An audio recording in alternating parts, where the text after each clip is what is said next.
하나님은 신실하신 분이십니다. 이스라엘 백성들이 애굽의 노예 생활을 하다가 이제 출애굽을 할 때에 순수하게 이스라엘 백성만 나온 것이 아니라 수다한 잡족들도 같이 따라 나왔다. 그렇게 성경은 기록하고 있습니다.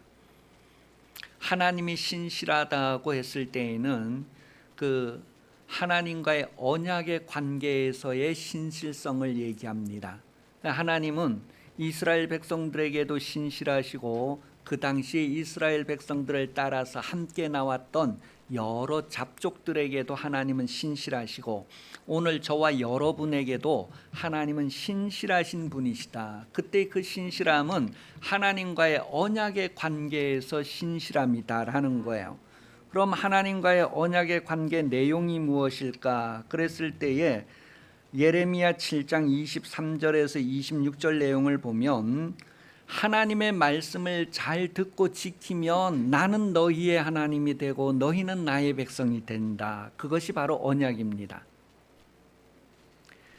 하나님께서 내 말을 너희가 잘 들으면 내 백성이 되고 나는 너희의 하나님이 되겠다. 그래서 언약의 관계에 있어서 하나님은 신실하시다라는 거예요. 그런데 우리 사람들은 살아가면서 하나님의 말씀을 잘 듣고 지키지 않습니다. 반복하고 반복해서 하나님의 말씀을 잘 듣지 않고 잘 지키지 않습니다. 여러분이 자녀를 양육할 때에 자녀들이 부모 말대로 그냥 한마디 하면 딱 듣고 그렇게 성장하지 않습니다.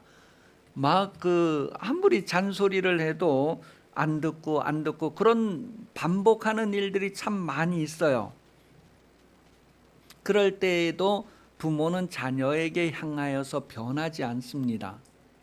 그것처럼 하나님도 하나님의 말씀대로 살지 않는 백성들이 계속 반복하지만 하나님은 그들에게 신실하신 하나님이다. 변함없이 신실하신 하나님으로 그렇게 나타납니다.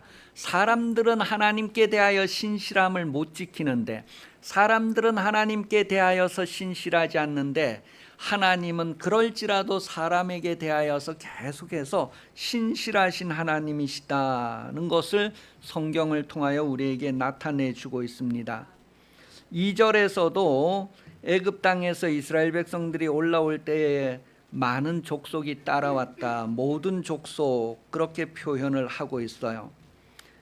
그러니까 이러한 족속들이 다 하나님 앞에 신실하지 않을지라도 하나님은 그들에게 신실하다. 왜냐하면 하나님의 약속, 그 약속에 참여하는 공동체에게 하나님은 신실함을 계속 변함없이 나타내신다라는 것을 말해주고 있습니다. 왜 그럴까? 사람들은 하나님께 신실성을 보이지 않는데 하나님은 계속해서 반복해서 사람들에게 신실성을 나타내신단 말이에요. 왜 그런가 하면 디모데전서 2장 4절은 그 모든 사람들이 다 구원 얻기를 원하시기 때문이다라고 기록을 하고 있습니다. 여러분은 하나님을 배반할지라도 하나님은 여러분을 배반하는 일이 없다는 거예요. 계속 신실하시다는 거예요. 그것은 여러분이 회개하고 구원 얻기를 바라시기 때문이다라고 성경이 말해줍니다. 그래서 하나님은 여러분을 향하여 계속해서 기회를 더 주시고 기회를 더 주시고 더 그렇게 인자와 자비를 베푸신다라고 출애굽기 34장 4절에서 5절에 기록을 하고 있습니다. 그런데 하나님께서 이렇게 또 기회를 주시고 또 기회를 주시지만 때가 되면 반드시 보응하는 날에는 보응하신다라고 성경은 확인을 해주고 있어요. 면제받지 못할 사람, 죄를 면제받지 못할 사람, 마침내는 벌을 받고야 마는 그런 사람은 누구일까? 그랬을 때 나훔서 1장 3절에 보면 여호와는 노하기를 더디하시며 권능이 크시며 벌받을 자는 결코 내버려 두지 아니하시느니라. 여호와의 길은 회오리 바람과 광풍에 있고 구름은 그의 발에 티끌이로다. 하나님이 노하기를 더디하시고 참으시고 막 그렇게 기회를 주시는 동안에 회개하지 않는 사람이 벌받을 사람이라는 거예요. 그냥 하나님 앞에 그렇게 벌 받을 사람은 마지막까지 기회를 잃어버리게 되죠. 2절에 보면 하나님께서 이스라엘 백성들을 애굽에서 구출해 내실 때에 내가 너희만 알았다 그렇게 표현을 했어요. 내가 너희만 알았다 그 말이 공동체적인 표현을 쓸 때에는 내가 너희만을 택하였다 그런 뜻이에요. 그러니까 이스라엘 백성들과 그 이스라엘 백성들을 따라 나온 그 수많은 잡족들을 다 포함해서 내가 너희만을 알았다는 것은 내가 너희를 택하였다는 거예요. 그래서 내가 너희를 택하여서 나는 너희의 하나님이 되고 너희는 나의 백성이 된다는 것은 언약의 관계에서 이루어지는데, 하나님은 그 언약을 사람들은 어길지라도 하나님은 그 언약을 어기지 않고 신실하게 지킨다는 거예요. 그래서 더 참아주시고 더 참아주시고 견디시고 그런데도 그 기회 동안에 회개하지 않는 사람은 벌을 받게 된다, 심판을 받게 된다 그렇게 확인을 해주고 있습니다. 여러분의 인생에 있어서 하나님께서 여러분에게 얼마나 많은 기회를 주시는가를 한번 되새겨 보시기 바랍니다. 그런 기회가 우리에게 주어지는 동안에 하나님을 선택하는 삶을 사시기를 예수님 이름으로 축복합니다. 빨리 하나님을 선택하는 삶을 사십시오. 3절 말씀에 보면 동행은 바로 두 사람이 같이 뜻을 같이 해야 된다 그렇게 말하고 있어요. 여러분이 하나님과 동행한다면, 하나님과 임마누엘 한다면 뜻을 같이 해야 된다 그렇게 확인을 해주고 있습니다. 여러분은 하나님의 뜻을 같이 하여서 언약의 신실한 삶을 사십니까? 하나님과 뜻을 같이 하여서 언약의 신실한 삶을 살기 위해서 그렇게 선택하는 여러분 생활 되시기를 바랍니다. 이사야 3장 10절 11절 말씀에 보면 다 선과 악을 행하게 되는데 그 행한 결과대로 받게 된다라고 기록을 하고 있습니다. 3절에서 8절 내용에 보면 계속해서 이제 두 사람이 뜻이 같지 않은데 어찌 동행하겠느냐 그러면서 쭉 나오는 내용들이 다 아모스는 이 아모스서 저자 아모스 선지자는 하나님과 동행하면서 하나님의 말씀을 들었다는 거예요. 하나님의 말씀을 들었는데 그것을 어떻게 전하지 않을 수 있겠느냐, 그렇게 해서 하나님의 말씀을 듣고 그대로 전한다고 하는 것을 계속해서 확인해 주고 있습니다. 사자가 뭔가를 딱 잡았기 때문에 울부짖는다는 거예요. 그러니까 이 선지자가 막 이렇게 울부짖는 것은, 선지자가 막 선포하는 것은 하나님께 말씀을 들은 것이 있기 때문에 선포한다는 거예요. 그렇게 해서 이제 그 아모스가 이렇게 예언하고 하는 것은 하나님과 동행하면서 하나님의 말씀을 받은 것을 그대로 전한다. 그래서 하나님은 어떤 일을 행하실 때 먼저 그 선지자에게 말씀을 깨닫게 하시고 그 선지자에게 먼저 공개하시고 하나님의 말씀들을 이 땅에 나타내신다, 그렇게 기록을 해주고 있습니다. 계속해서 이제 블레셋 궁궐 이야기도 나오고 애굽의 궁궐 이야기도 나오는데, 블레셋의 궁궐, 애굽의 궁궐 하는 것은 곧 권력을 가지고 다스리는 사람들에 대한 이야기를 하는 거예요. 그 블레셋에 정치하는 이들, 애굽에서 정치하는 이들을 다 저기 북쪽 이스라엘로 초청을 하는 거예요. 왜냐하면 이 북쪽 이스라엘에 와서 이 북쪽 이스라엘이 이렇게 죄 지는 것을 너희가 와서 보고 증인이 되라, 그런 내용으로 지금 기록되어지고 있어요. 여러분, 여러분들이 세상에 나가서 생활할 때에 여러분들이 예수 믿는 사람인지 예수 믿지 않는 사람인지 누가 증인을 설까요? 오늘 성도들이 말씀대로 사는지 말씀대로 살고 있지 않는지 누가 증인이 될까요? 가족들이 증인이 되고 직장 동료들이 증인이 되고 예수 안 믿는 사람들이 다 증인이 됩니다. 여러분들이 하나님의 말씀대로 사는지 하나님의 말씀대로 살지 않는지 다 증인이 되는 거예요. 그래서 지금 저기 북쪽의 이스라엘, 북쪽 이스라엘 사마리아 성, 사마리아 궁궐 이야기를 할 때에 그 사마리아의 정치인들이 하나님 말씀대로 살지 않고 있다고 하는 것을 애굽의 정치인들이고 또 블레셋의 정치인들이 와서 보고 증인이 되라고 하는 말이에요. 자, 그러니 이 북쪽 이스라엘이 하나님 앞에 벌을 받지 않을 수 없는 그런 이유를 확실하게 드러내는 내용을 성경이 우리에게 말해주고 있어요. 이 예언이라고 하는 것은 심는 대로 거둔다고 하는 것을 우리에게 확인을 해주고 있습니다. 사마리아 궁궐이다라고 했을 때에도 역시 사마리아에서 권력을 가지고 있고 정치하는 이들이 어떻게 심었느냐에 따라서 그렇게 거두게 된다는 거예요. 그렇지만 그런 가운데에서도 하나님 앞에 남아있는 자가 있게 되고 그 남아있는 자들을 하나님은 구원하신다. 그런 내용을 12절에서 15절에 확인을 해주고 있어요. 사자가 양을 잡아먹을 때 그냥 다 잡아먹고 이제 성경에 보면 구체적으로 뭐 뼈 2개 남고 귀 한쪽 남고 뭐 그런 표현을 한단 말이에요. 그거는 거의 다 잡아먹었다고 하는 그런 표현이에요. 그 입에. 그런데 다윗은 아버지의 양을 지킬 때에 곰이 와서 그렇게 양들을 잡아가면 끝까지 쫓아가서 그 곰의 입을 벌려가지고 그 남아있는 뼈다귀라도 막 건져내온다, 찾아온다, 그런 표현을 하면서 이 다윗이 아버지의 양무리 맡은 일에 그렇게 충성하는 것을 보시고 내 마음에 딱 맞는 사람이다.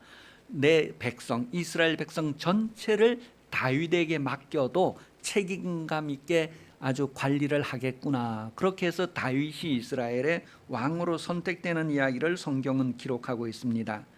여러분, 이렇게 사자가 음식을 다 먹어치우고 뼈다귀 2개 남고 뭐 귀 한쪽 남고 뭐 이럴 정도가 될 정도로 그렇게 완전히 이 사마리아가 아주 그 당하는 고난과 그 심판이 아주 심각하다고 하는 것을 우리에게 보여주고 있어요. 그런 가운데에서도 저기 사마리아 궁궐의 상 귀투머리에 이렇게 앉아있고 남아있는 사람들이 구원된다고 하는 그런 내용을 확인을 해주고 있습니다.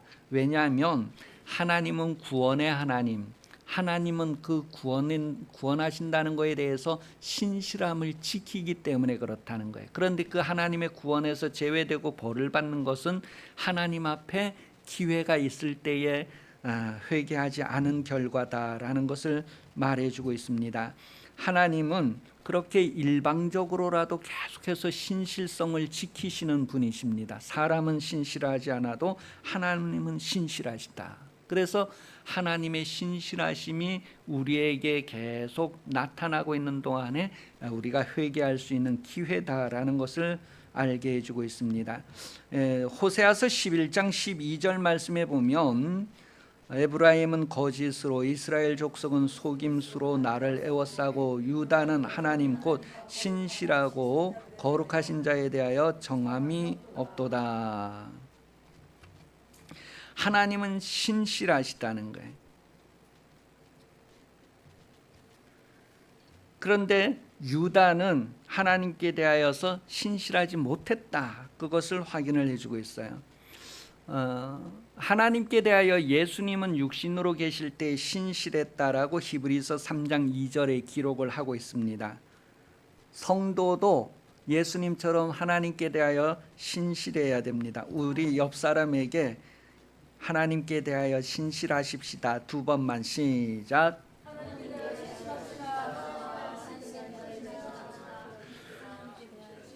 이 신실하다는 것이요, 계속해서 믿음을 계속해서 유지하는 상태를 신실하다고 말합니다.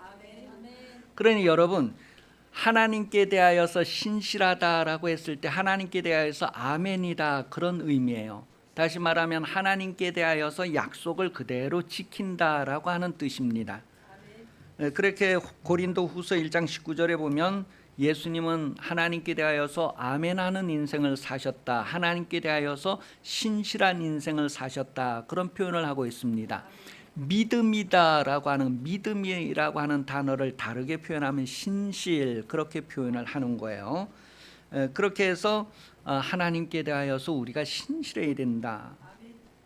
왜 신실해야 되느냐를 또 레위기 6장 2절에서는요 사람이 신실하지 않으면 죄를 짓는데요. 하나님께 대해서 계속해서 말씀을 유지하지 않으면, 계속해서 믿음을 두지 않으면 죄를 짓게 되는데요. 레위기 6장 2절, 누구든지 여호와께 신실하지 못하여 범죄하되, 그렇게 죄를 짓는다고 했어요. 그 다음에 누가복음 12장 46절은요, 신실하지 않은 사람들은 반드시 형벌받게 된다는 것을 표현을 해주고 있어요.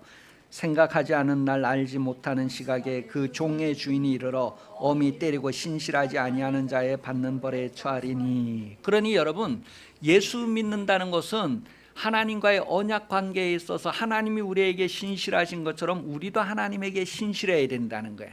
하나님이 말씀으로 우리에게 신실하시면 우리는 그 말씀을 행함으로, 아멘함으로 신실해야 된단 말이에요. 그게 바로 언약의 관계에서 일어나는 것이다 라는 것을 말해 줍니다. 뜻이 하늘에서 이루어진 것처럼 이 땅에서도 이루어지기를 우리는 기도해야 된다고 주기도문에서 계속 반복하고 있잖아요. 마태복음 6장 10절에 보면 하늘에서 이루어진 뜻이 이 땅에서 이루어지기 위해서 아브라함같이 충성되어야 한다라는 것을 말해요.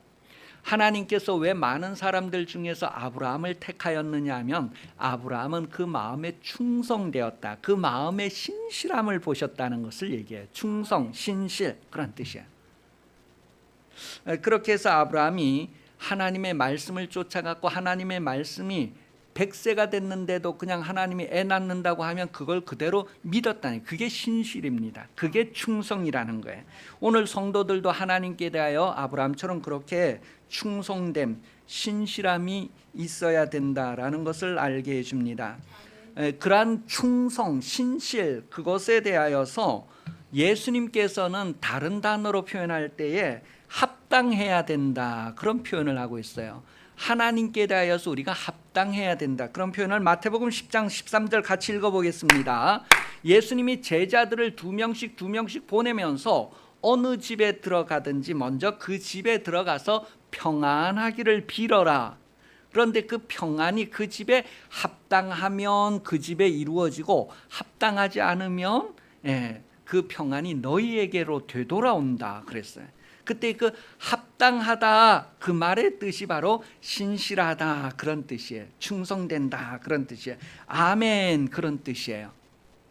여러분, 이렇게 저울이 있을 때 이 저울 추가 이렇게 수평이 되려면 하나님의 말씀이 이렇게 주어지잖아요. 그럼 이쪽에 뭐가 있어야지 이게 수평이 되는 거예요? 아멘, 신실, 충성, 그런 거예요. 하나님의 말씀은 반드시 이루어지는 말씀이에요. 그 말씀이 한쪽 저울에 올라갔을 때 수평을 이룰 수 있는 게 바로 아멘이라는 거예요. 그 말씀을 지켜 행하는 것이라는 거예요. 그게 충성이라는 거예요.